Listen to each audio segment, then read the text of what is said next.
एक विद्वान पंडित हमारे गांव में थोड़े दिन पहले आए थे। उसकी उम्र शायद 40-45 साल होगी। उसके पास रहने के लिए कोई जगह नहीं थी। हमारे पास कमरा खाली था, इसलिए मैंने उसको रहने के लिए दे दिया। वह अपना सामान लेकर रहने के लिए आ गया। शुरुआत में थोड़े दिन तो सब कुछ सही चल रहा था, लेकिन एक दिन मैं दोपहर को उनके लिए खाना लेकर गई। जब मैं खाने की थाली नीचे रखने के लिए गई, तब मेरे साड़ी का पल्लू नीचे गिर गया। मैंने देखा कि पंडित जी की नज़र मेरे पर थी। मुझे उनकी यह हरकत ठीक नहीं लगी, लेकिन मैं पंडित जी की बहुत इज्जत करती थी, इसलिए मैंने सोचा ये अनजाने में हो गया होगा। लेकिन यह मेरा वहम आगे जाकर मेरी बड़ी भूल साबित हुई। नमस्ते दोस्तों, मेरा नाम भूमिका है और मैं 32 साल की काफ़ी खूबसूरत महिला हूँ। मैं महाराष्ट्र के छोटे से गांव में अपने बच्चों के साथ रहती हूँ। मेरा पति ज़्यादातर काम की वजह से बाहर ही रहता है। एक दिन मैं वॉशरूम में काम कर रही थी, तभी मुझे ऐसा लगा कि कोई मुझे छुपकर देख रहा है। मैंने जाकर दरवाज़ा खोला तो पंडित जी दरवाजे के बिल्कुल पास खड़े थे। मुझे अब उनकी हरकत पर शक होने लगा था और मन में एक डर भी लगने लगा था, लेकिन मैंने पंडित जी को कुछ भी नहीं कहा। दूसरे दिन शाम को मैं अपने बच्चों के साथ मेरे कमरे में आराम कर रही थी। तभी अचानक 2 बजे मेरी आँख खुल गई। मैंने बाहर जाकर देखा तो पंडित जी के कमरे की लाइट चालू थी। इसलिए मैंने सोचा कि शायद उसको कुछ चीज़ की ज़रूरत हो या फिर उसको कोई तकलीफ़ होगी। इसलिए जानने के लिए मैं उनके कमरे में गई।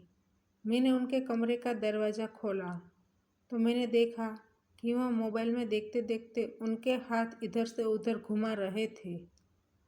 मैं उनकी यह हरकत देखकर एकदम हैरान हो गई और वह भी मुझे वहाँ खड़ी देखकर चौंक गई। वह जल्दी जल्दी खड़े हो गई और मुझे अंदर ले गई। उसने बंद कर दिया। उसके ऐसे बर्ताव से मैं बहुत डर गई। मैंने चिल्लाकर आसपास के लोगों को बुलाने की कोशिश की, लेकिन मैं उस कोशिश में नाकाम रही। फिर वह मोबाइल मेरे सामने रख कर मुझे दिखाने लगे। उसके अंदर देखकर मेरे पैरों तले से ज़मीन खिसक गई, क्योंकि वह वीडियो में मैं बाथरूम में जब काम कर रही थी उसकी क्लिप थी। मैं उस वीडियो को डिलीट करने के लिए पंडित जी के सामने हाथ जोड़ने लगी। उसने कहा, मैं यह वीडियो डिलीट कर दूंगा, लेकिन उसके बदले में मुझे तुमसे कुछ चीज़ चाहिए। मैंने कहा, बोलिए, आपको क्या चाहिए? उसने कहा, तुम मुझको आनंद करवाओ और तुम यह बात किसी को बताना नहीं, वरना मैं यह वीडियो व्हाट्सएप पर वायरल कर दूंगा और तुम्हारी बदनामी हो जाएगी। उनकी यह बात सुनकर मैं बहुत ज़्यादा डर गई। मुझे कुछ समझ में नहीं आ रहा था कि मैं क्या करूं। यह सब कुछ कैसे और कब हो गया, यह मैं सोच ही रही थी कि तब उसने अब मैं वहाँ से जा भी नहीं सकती थी। मैंने पंडित जी के सामने हाथ जोड़कर कहा, मुझे जाने दीजिए। तभी पंडित जी को भी खुद की भूल का एहसास हुआ, लेकिन तब तक काफ़ी देर हो चुकी थी। उसने मेरी एक भी बात नहीं सुनी और लाइट ऑफ हो गई। फिर मैंने कहा, पंडित जी, अब आप इस वीडियो को डिलीट कर दीजिए। उसने कहा, हाँ, ज़रूर मैं इस वीडियो को डिलीट कर दूँगा, लेकिन तुमको इतनी जल्दी क्या है? फिर उसने वीडियो को डिलीट नहीं किया और वह मुझको रोज़ परेशान करने लगी। रोज़ रोज़ यह करने से मैं काफ़ी परेशान हो गई।